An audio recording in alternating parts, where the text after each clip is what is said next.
بسم اللہ الرحمن الرحیم۔ رکوع نمبر 25 سورۃ البقرہ مبارکہ۔ الحج اشہر معلومات فمن فرد فیہن الحج فلا رفث ولا فسوق ولا جدال فی الحج وما تفعلوا من خیر یعلمہ اللہ وتزودوا فإن خیر الزاد التقوی واتقون یا اولی الالباب لیس علیکم جناح ان تبتغوا فضلا من ربکم فإذا افضتم من عرفات فاذکروا اللہ عند المشعر الحرام واذکروہ کما ہداکم وإن کنتم من قبلہ لمن الضالین ثم افیضوا من حیث افاض الناس واستغفروا اللہ ان اللہ غفور رحیم فإذا قضيتم مناسككم فاذكروا الله كذكركم آباءكم أو أشد ذكرا فمن الناس من يقول ربنا آتنا في الدنيا وما له في الآخرة من خلاق ومنهم من يقول ربنا آتنا في الدنيا حسنة وما في الآخرة حسنة وقنا عذاب النار أولئك لهم نصيب مما كسبوا والله سريع الحساب واذكروا الله في أيام معدودات فمن تعجل في يومين فلا إثم عليه ومن تأخر فلا إثم عليه لمن اتقى واتقوا الله واعلموا أنكم إليه تحشرون ومن الناس من يجيبك قوله في الحياة الدنيا ويشهد الله على ما في قلبه وهو لد الخصام وإذا تولى سعى في الأرض ليفسد فيها ويهلك الحرث والنسل والله لا يحب الفساد وإذا قيل لا اتق الله أخذته العزة بالإثم فحسبه جهنم ولا بئس المہاد ومن الناس من یشری نفسه ابتغاء مرضات اللہ واللہ رؤوف بالعباد یا ایھا الذین آمنوا ادخلوا فی السلم کافۃ ولا تتبعوا خطوات الشیطان انہ لکم عدو مبین فَإِن زَلَلْتُم مِّن بَعْدِ مَا جَاءَتْكُمُ الْبَيِّنَاتُ فَاعْلَمُوا أَنَّ اللَّهَ عَزِيزٌ حَكِيمٌ هل ينظرون إلا أن يأتيهم الله في ظلال من الغمام والملائكة وقضي الأمر وإلى الله ترجع الأمور صدق اللہ العظیم۔ شروع اللہ تعالیٰ کے نام سے جو مہربان ہے اور ہمیشہ رحم فرمانے والا ہے۔ رکوع نمبر 24 کے اندر تمام واجب الاحترام حج کے مناسک کی ادائیگی اور جو فرائض کی ادائیگی ہوتی ہے اس کے متعلق جو ٹاپک شروع تھا وہ رکوع نمبر 25 کے اندر بھی تسلسل کے ساتھ جاری ہے، اور اس کے اندر بھی اللہ تعالیٰ حج کی باتیں ہمیں بتا رہا ہے کہ اس طرح سے حج کی ادائیگی کے دوران آپ لوگوں نے کرنا ہے۔ اللہ فرماتے ہیں الحج اشہر معلومات، اللہ فرماتے ہیں حج کے چند مہینے ہیں۔ اشہرن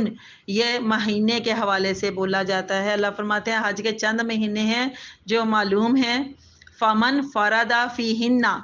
تو اللہ فرماتے ہیں فرد فیہن الحج، پس جو کوئی نیت کر لے اس میں حج کی، فلا رفث، تو اسے جائز نہیں ہے کہ وہ بے حیائی کی بات کرے، ولا فسوق، اور وہ نافرمانی کی بات کرے، ولا جدال، اور نہ ہی وہ جھگڑے کی بات کرے، فی الحج، حج کے دنوں میں۔ اللہ فرماتے ہیں حج کے دنوں میں اس کے لیے جائز نہیں ہے کہ وہ بے حیائی کی بات کرے، نافرمانی کی بات کرے یا جھگڑے کی بات کرے، تو یہ سارے کام نہیں کرنے۔ وما تفعلوا من خیر یعلمہ اللہ، اللہ کہتا ہے اور جو تم نیک کام کرو اللہ تعالیٰ اس کو جانتا ہے۔ وَتَزَوَّدُوا فَإِنَّ خَيْرَ الزَّادِ التَّقْوَىٰ، اور اللہ کہتا ہے زاد راہ، جو سفر کا توشہ ہوتا ہے نا، سفر کا سامان، اپنے لیے پیسہ، کھانا پینا، اپنی ضرورت کا جو سامان ہوتا ہے وہ ساتھ لے کر چلنا، تو اللہ فرماتا ہے اور سفر کا توشہ اپنا تیار کرو، اور بے شک سب سے بہترین جو توشہ ہوتا ہے، جو زیادہ راہ ہوتا ہے، وہ تقوی یعنی پرہیزگاری ہے۔ وَتَقُونِ یا اولی الالباب، اور اللہ کہتے ہیں وَتَقُونِ، اور مجھ سے ڈرتے رہو، یا اولی الالباب، اے عقل والو، اے عقل مندو، مجھ سے ہی ڈرتے رہو۔ لیس علیکم جناح، اللہ کہتے ہیں تم پر کوئی حرج نہیں ہے، ان تبتغوا، کہ تم حج کے ساتھ ساتھ تلاش کرو، کیا تلاش کرو؟ فضل من ربکم، اپنے رب کا فضل۔ یہاں پر جو فضل کی بات ہو رہی ہے وہ رزق کی بات ہو رہی ہے، وہ روزی کی بات ہو رہی ہے کہ تم حج بھی کرو اور حج کے ساتھ ساتھ پھر تم رزق کو بھی تلاش کرو، روزی کی بھی تلاش کرو، یعنی روزی بھی کماؤ ساتھ ساتھ۔ تو اللہ تعالیٰ کہتے ہیں اس میں حرج تو کوئی نہیں ہے۔ فَإِذَا أَفَضْتُم مِّنْ عَرَفَاتٍ فَاذْكُرُوا اللَّهَ عِندَ الْمَشْعَرِ الْحَرَامِ، اللہ کہتا ہے فَإِذَا أَفَضْتُم، پھر جب تم واپس آؤ، من عرفات، عرفات عرفات سے، میدان عرفات کی بات ہو رہی ہے کہ جب تم میدان عرفات سے واپس آؤ یعنی مکہ، یعنی نہیں، جب تم اللہ کہتا ہے میدان عرفات سے واپس آؤ تو فذکر اللہ، تو اللہ کا ذکر کرو، ان دل مشعر الحرامی، مزدلفہ کے پاس. یہ مشعر الحرام، یہ جو مشعر الحرام یہ ایک مسجد ہے، وہاں پر اس مسجد کا ہم ذکر بعد میں ہم تشریح کے دوران، تفسیر کے دوران کریں گے. یہ مزدلفہ کے پاس ہے. اللہ کہتا ہے وہاں پر اللہ کا ذکر کرو. وَاذْكُرُوهُ كَمَا هَدَاكُمْ، اور ذکر اس کا اس طرح سے کرو جیسا اس نے تمہیں کرنے کا سکھایا ہے. وَإِن كُنتُم مِّن قَبْلِهِ لَمِنَ الضَّالِّينَ، اور اگرچہ تم اس سے پہلے گمراہوں میں سے تھے. ضالین گمراہوں کو کہتے ہیں. اللہ کہتے ہیں اس سے پہلے تم گمراہوں میں سے، گمراہ کہتے ہیں بھٹکے ہوئے لوگوں کو، جو صراط مستقیم سے بھٹکے ہوئے لوگ ہوتے ہیں، اللہ ان کو گمراہ کہہ کر پکارتے ہیں. اللہ کہتا ہے تم اس سے پہلے گمراہوں میں سے تھے. ثم افیدوا من حیث افاض الناس، پھر تم بھی، اللہ فرماتا ہے ثم افیدوا، کہ اے جو قریش کے لوگ تھے جو مکہ میں ہی قیام کرتے تھے اور پھر میدان عرفات یہاں قیام کے لیے مزدلفہ نہیں جاتے تھے. اللہ کہتا ہے پھر تم بھی قریش کے لوگوں وہاں تک جا کر، حیث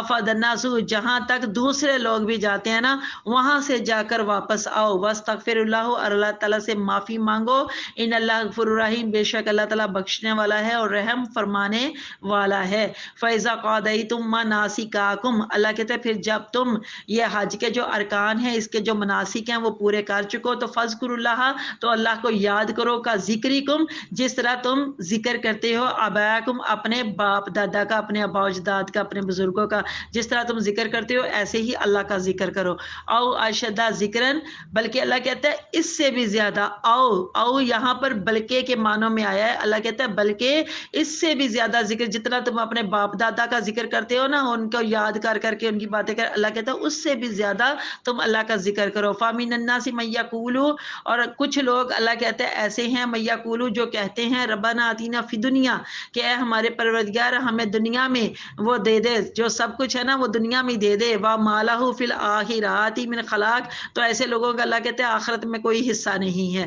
وَمِنْهُم مَن يَقُولُ، اور کچھ ایسے لوگ بھی ہیں، بعض ایسے لوگ بھی ہیں جو یہ کہتے ہیں ربنا آتینا فی دنیا حسناتن، کہ اے ہمارے رب ہمیں دنیا میں بھی بھلائی عطا فرما، وفی الآخرات حسناتن، اور ہمیں آخرت میں بھی بھلائی عطا فرما، وقنا عذاب النار، اور ہمیں آگ کے عذاب سے یعنی کہ نار جہنم سے، دوزخ کی آگ سے ہمیں بچا لے. اولئک، اللہ کہتے ہیں یہی وہ لوگ ہیں، لاہم نصیب مما کسبوا، تو ان کو اللہ کہتا ہے بڑا حصہ ملے گا دونوں جہانوں میں، یعنی دنیا میں بھی اور آخرت میں بھی. اور یہ کیوں ملے گا؟ کاسبوا، جو انہوں نے کمایا، ان کی نیک کمائی کی وجہ سے. واللہ سریع الحساب، اور اللہ تعالیٰ بہت جلد حساب چکانے والا ہے. وَاذْكُرُوا اللَّهَ، اور اللہ کو خوب یاد کرو، اللہ کا ذکر کرو، اللہ کو یاد کرو. فی ایام معدودات، ان دنوں میں جو اللہ کہتا ہے گنتی کے دن ہے نا، گنتی کے چند دن، اللہ کہتے ہیں ان میں اللہ کو خوب یاد کرو، اللہ کا خوب خوب ذکر کرو. اور یہ گنتی کے دن ہم بعد میں بتاتے ہیں کون کون سے. فمن تعجل فی یومین، اللہ کہتا ہے، اور وہ جو فمن تعجل، جس نے جلدی کی، تعجل اجلت کی، اجلت جلدی کے معنوں میں آتا ہے. اللہ کہتا ہے جو جلدی کر کے فی یومین، 2 دنوں میں ہی چلا گیا، تو فلا اسم علیہ، تو اس کے اوپر بھی کوئی گناہ نہیں ہے. وَأَمَّن تَأَخَّرَ، اور جو کوئی وہاں پر ٹھہرا رہا، فلا اسم علیہ، تو اس کے اوپر بھی کوئی گناہ نہیں ہے. لمن اتقى، شرط یہ ہے کہ وہ ڈرتا رہا ہو. وَاتَّقُوا اللَّهَ، اور اللہ سے ہی ڈرو. وَاعْلَمُوا، اور جان لو، خوب جان لو، أَنَّكُمْ إِلَيْهِ تُحْشَرُونَ، کہ تم سب کے سب اللہ کی بارگاہ میں پھر جمع کیے جاؤ گے. وَمِنَ النَّاسِ مَن يُعْجِبُكَ قولہ، اور اللہ کہتا ہے اے لوگو، یعنی کہ من الناس، ناس کہتے ہیں انسان اور لوگوں کو، اللہ کہتے ہیں لوگوں سے، جو من یعجبک قولہ فی الحیات الدنیا، دنیا داری کے حوالے سے، دنیاوی زندگی کے بارے میں وہ جو گفتگو کی جاتی ہے، تو اللہ کہتے ہیں وہ بھی تجھے پسند آ جاتی ہے جب تم سنتے ہو. تو وَیُشْہِدُ اللَّهَ عَلَىٰ مَا فِی قَلْبِهِ، اور اللہ کہتا ہے اس کے اوپر تم اپنے دل میں اللہ تعالیٰ کو گواہ بناتے رہتے ہو. وَهُوَ لَذُو الْخِصَامِ، حالانکہ اللہ کہتا ہے وہ سب کے سب سخت ترین دشمن ہیں. یعنی کہ یہاں پر یہ جو لد الخصام ہے، بڑے جھگڑالو قسم کے جو دشمن ہوتے ہیں ان کے لیے یہ لفظ استعمال ہوتا ہے. وَإِذَا تَوَلَّىٰ سَعَىٰ فِي الْأَرْضِ، اور جب وہ حاکم بن جاتا ہے تو سعیٰ کوشش کرتا ہے، فی الارض زمین میں، لیفسد فیہا، کہ اس میں فساد پھیلائے. اللہ کہتا ہے جب وہ حاکم بن جاتا ہے، تولا متولا سے یعنی کہ حاکم سے، اللہ کہتا ہے جب وہ حاکم بن جاتا ہے تو اس ملک میں فساد پھیلانے کے لیے، اس زمین میں فساد پھیلانے کے لیے، بہت سر توڑ کوشش کرتا ہے، وَيُهْلِكُ الْحَرْثَ وَالنَّسْلَ، اور کھیتوں کو اور نسل انسانی کو، اس کا یعنی کہ مشن کیا ہوتا ہے اس کا کہ وہ تباہ کر دے، کھیتوں کو بھی تباہ کر دے، یہلک ہلاک کر دینا، تباہ کر دینا، کہ وہ کھیتوں کو اور نسل انسانی کو تباہ کر دے، واللہ لا یحب الفساد، اور اللہ فرماتا ہے کہ اللہ تو فساد کرنے والوں کو پسند ہی نہیں کرتا، وَإِذَا قِيلَ لَا اتَّقِ اللَّهَ، اور جب ان سے کہا جائے کہ خدا سے ڈرو، اللہ سے ڈرو، آخذت العزت بالاسم، تو اللہ فرماتا ہے کہ ان کو یہ جو ان کا غرور ہوتا ہے نا کہ گناہ کے اوپر پھر گناہ بھی کرنا ہے اور پھر اس کے اوپر تکبر بھی کرنا ہے، بڑا غرور کی حالت میں رہنا ہے، تو یہ چیز ان کو جو اکساتی ہے نا، فحسبہ جہنم، تو پس ان کے لیے اللہ کہتا ہے جہنم کافی ہے، ولا بیس المہاد، اور وہ بہت برا ٹھکانہ ہے، استغفر اللہ، ومن الناس من یشری، اور لوگوں میں سے وہ بھی ہیں جو بیچ ڈالتے ہیں اپنی جان کو، ابتغاء مرضات اللہ، اللہ تعالیٰ کی خوشنودیاں حاصل کرنے کے لیے، واللہ رؤوف بالعباد، اور اللہ تعالیٰ اپنے بندوں کے اوپر بہت مہربان ہے، یا ایھا الذین آمنو، اے لوگوں جو ایمان لائے ہو، ادخلوا فی السلم کافۃ، اسلام میں پورے پورے داخل ہو جاؤ، یہ حکم کے معنوں میں اللہ تعالیٰ فرما رہا ہے کہ اسلام میں پورے پورے داخل ہو جاؤ، ولا تتبعوا خطوات الشیطان، اور شیطان کے قدموں کی پیروی نہ کرو، لا تتبعوا، نہ اتباع کرو، نہ پیروی کرو، نہ اس کے نقش قدم پر چلو، انہ لاکم عدو مبین، بے شک اللہ کہتا ہے یہ جو شیطان ہے نا یہ تمہارا کھلا دشمن ہے، فَإِن زَلَلْتُم مِّن بَعْدِ مَا جَاءَتْكُمُ الْبَيِّنَاتُ، اور اگر تم اس کے بعد بھی جب تمہارے پاس بینات روشن دلیلیں آ چکی ہیں تو پھر بھی تم پھسلنے لگو، تو فَاعْلَمُوا، جان لو، ان اللہ عزیز الحکیم، بے شک اللہ زبردست ہے اور بڑی دانائی والا ہے، هَلْ يَنظُرُونَ إِلَّا أَن يَأْتِيَهُمُ اللَّهُ، کیا وہ اس بات کا، اللہ فرماتے ہیں کیا وہ اس بات کا انتظار کر رہے ہیں کہ ان کے پاس یاتیہم اللہ، اللہ کے پاس سے عذاب آئے، فی ظلال من الغمام، بادلوں کے سائے کی شکل میں، وہ جو بادل چھائے رہتے ہیں، غمامہ کہتے ہیں بادلوں کو، اور ظلال ذلہ کہتے ہیں سائے کو، بادلوں کا سایہ جو ہر وقت مطلب منڈلاتا رہے عذاب کی شکل میں، استغفر اللہ، والملائکات، اور فرشتے، وقضی الامر، اور اللہ کہتا ہے اور ان کا فیصلہ کر ہی دیا جائے، وَإِلَى اللَّهِ تُرْجَعُ الْأُمُورُ، اور اللہ ہی کی طرف تمام معاملات، امور امر کی جمع ہے، اور امر کہتے ہیں معاملے کو، اللہ کہتے ہیں جو سارے معاملات ہیں وہ اللہ کی طرف ہی لوٹائے جائیں گے، صدق اللہ العظیم، سے یہ رکوع نمبر 24 کا ہی تسلسل ہے، حج کی باتیں اس میں ہو رہی ہیں، اللہ تعالیٰ جن کو حج کرنا نصیب ہوا ہے ان کو اللہ تعالیٰ قبول و منظور فرمائے، ان کو یہ بہت بڑی اس دفعہ بھی جو حج کرنے کے لیے جا رہے ہیں بڑی سعادت ہے، خوش نصیب ہیں وہ لوگ، اللہ تعالیٰ ہم سب کو بھی حج اکبر کی سعادت عطا فرمائے، آمین اللہم آمین۔ رکوع نمبر 25 کے اندر آیت نمبر 197 میں حج کا بیان ہی جاری ہے جو رکوع نمبر 24 میں شروع ہوا تھا نا، تو اللہ تعالیٰ فرماتے ہیں کہ حج کے چند مہینے، یہ جو حج کے سب سے پہلے تو اللہ نے فرمایا یہ چند مہینے، یہ کون سے چند مہینے ہیں، تو توجہ، اس سے مراد شوال کا مہینہ ہے، اس سے مراد ذوالقعدہ کا مہینہ ہے، اور اس سے مراد ذوالحجہ کے 10 دن ہیں، یہ ذوالحجہ کے یہ 3 مہینے جو لگاتار ہیں نا، ذوالحجہ کے 10 دن تک یہ حج کے وہ جو اللہ نے فرمایا چند مہینے، یہاں پر آپ دیکھیں رفثا کا لفظ آیا ہے، تو یہ جو رفثا ہے نا یہ بیسیکلی جمع کرنے کو کہتے ہیں، آپس میں میاں بیوی کا جو جمع کرنا، آپس میں ملنا، تو اس کے یا اس کے متعلق باتیں کرنا، تو اللہ تعالیٰ کہتے ہیں جب تمہیں احرام باندھ لو، حج کی حالت میں آ جاؤ، تو یہ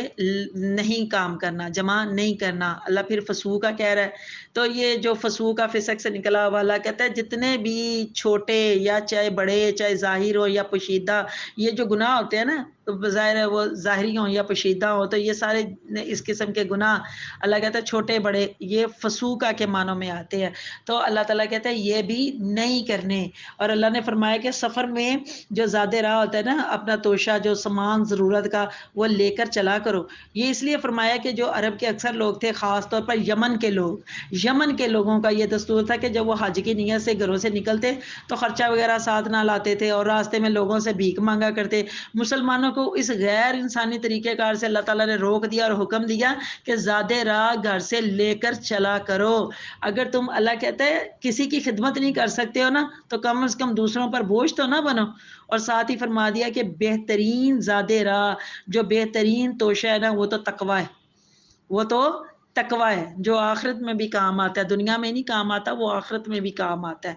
آیت نمبر 198 اور 199 میں اللہ تعالیٰ جو فضل تلاش کرنے کی بات کی ہے نا کہ رب کا فضل تلاش کیا کرو، فضل من ربکم، تو یہ جو فضل ہے یہ اس سے مراد روزی ہے، اس سے مراد رزق ہے۔ تو اللہ تعالیٰ نے فرمایا کہ حج کے ساتھ ساتھ یہ تلاش کرو، اس میں کوئی حرج نہیں ہے، یہ اللہ نے بات کھل کے بیان کی ہے کہ لیکن سارا دن روزی کی تلاش میں بھی نہ رہنا کہ اللہ کے ذکر سے پھر بھٹک جاؤ، اور نہ ہی سارا دن اللہ تعالیٰ کہتا ہے کہ حج کے لیے ایک سائڈ پہ ہو کر بیٹھے رہو، لیکن اس دوران میں اللہ کہتا ہے اللہ کا ذکر بھی کرو اور اپنی روزی کو بھی تلاش کرو، یعنی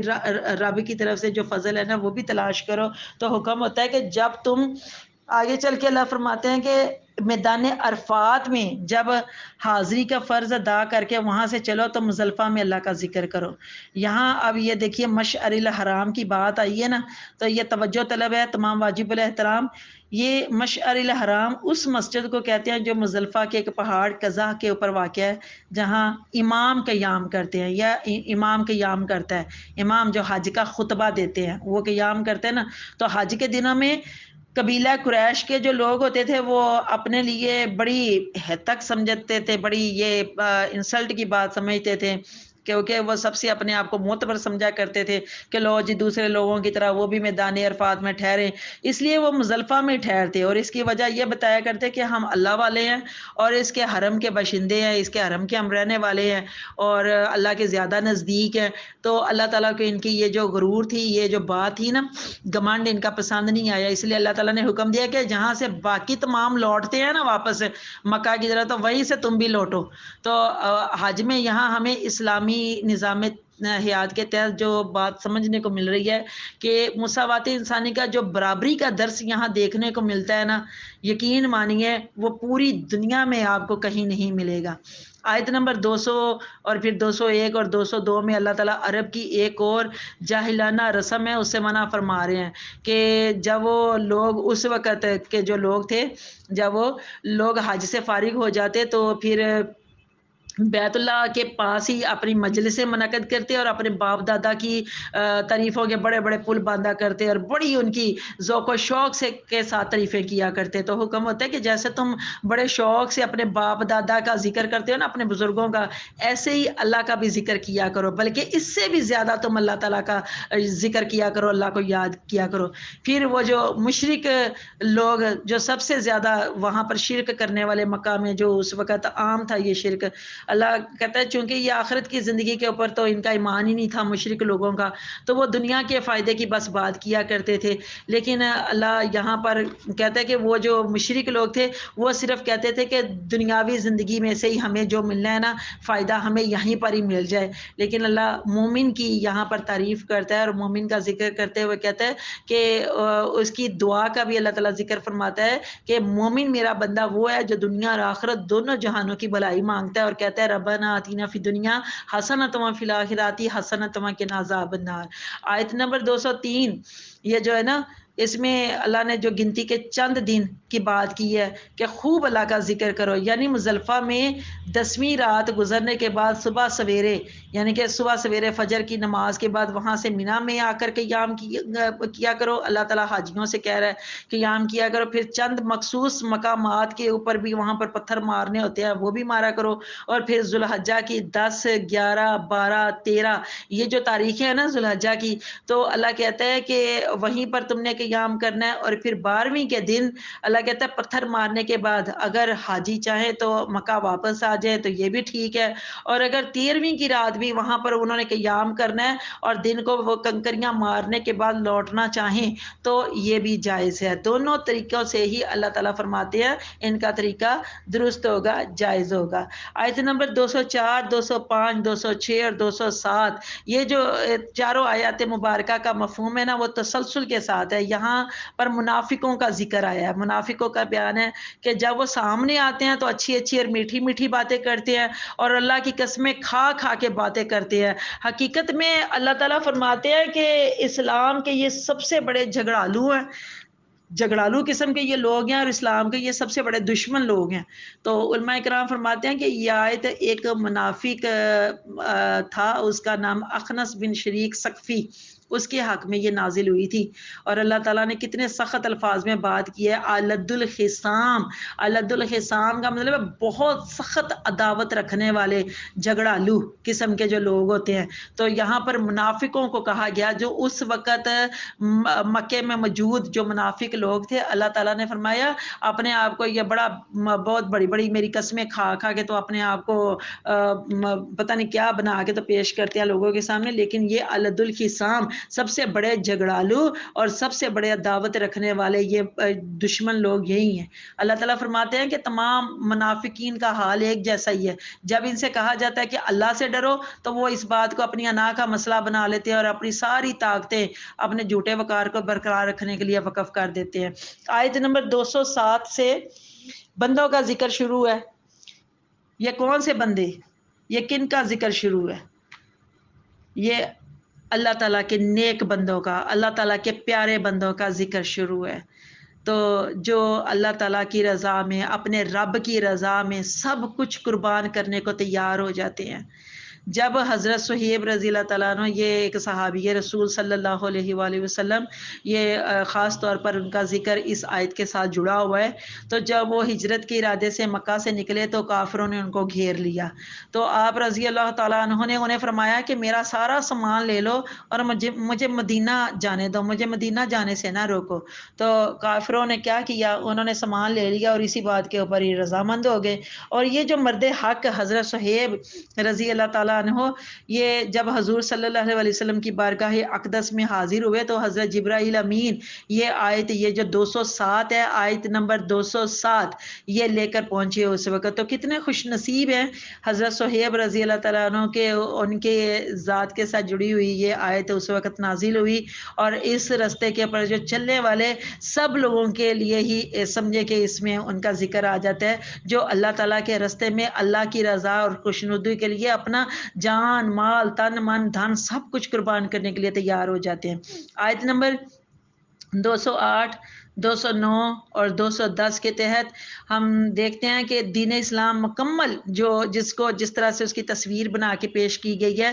پتہ چلتا ہے کہ یہ ایک مکمل دستور زندگی ہے اس کے اندر، اسلام کے اندر، اور اس کے اپنے عقائد ہیں، اس کے اپنے ارکان ہیں، اس کا اپنا دیوانی اور فوجداری کا قانون ہے، اس کی اپنی سیاسیات ہے، اپنی معاشیات ہے، جس کے متعلق اس کے اپنے نظریات ہیں، اور یہ انسان کی ذہنی، روحانی، مادی ترقی کا ضامن بھی ہے۔ لیکن اس دین کی برکتیں اور رحمتیں اللہ تعالیٰ فرماتے ہیں تب ہی رونما ہو سکتی ہیں جب اس کے ماننے والے اسے پورے کا پورا اپنا لیں، پورے کے پورے اسلام کے اندر داخل ہو جائیں۔ اللہ تعالیٰ نے فرمایا ہے نا، پورے کے پورے اسلام کے اندر داخل ہو جاؤ، تو اللہ کہتا ہے جب پورے کا پورا وہ اس کو اپنا لیں گے تو پھر ہی اس کی وہ ساری برکتوں کو حاصل کر پائیں گے، اور اس کے تمام قوانین کے اوپر جب وہ عمل پیرا ہو جائیں گے تو اللہ تعالیٰ فرماتا ہے تو پھر ہی وہ کامیاب ہوں گے۔ اور پھر تمام معاملات دیکھیں، اللہ تعالیٰ فرماتے ہیں کہ تمہارے جتنے بھی معاملات ہیں وہ لٹائے تو آخرکار میری ہی طرف جا رہے ہیں نا۔ اللہ تعالیٰ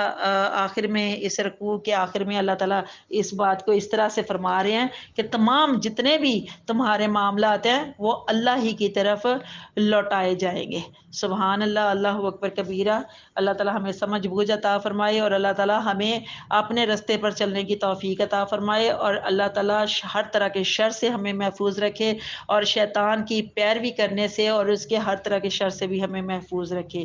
آمین، اللہم آمین، صدق اللہ العظیم، جزاک اللہ خیرا کثیرا۔ السلام علیکم ورحمۃ اللہ۔ میرے اس چینل قرآن ہماری زندگی کو آپ سب لائک بھی کیجئے، کمنٹ بھی کیجئے، اور سبسکرائب کے ساتھ ساتھ بیل آئیکن کو بھی دبا دیں تاکہ میری تمام ویڈیوز آپ کو بر وقت ملتی رہیں۔ اللہ تعالیٰ آپ سب کا حامی و ناصر ہو۔ اللہ حافظ۔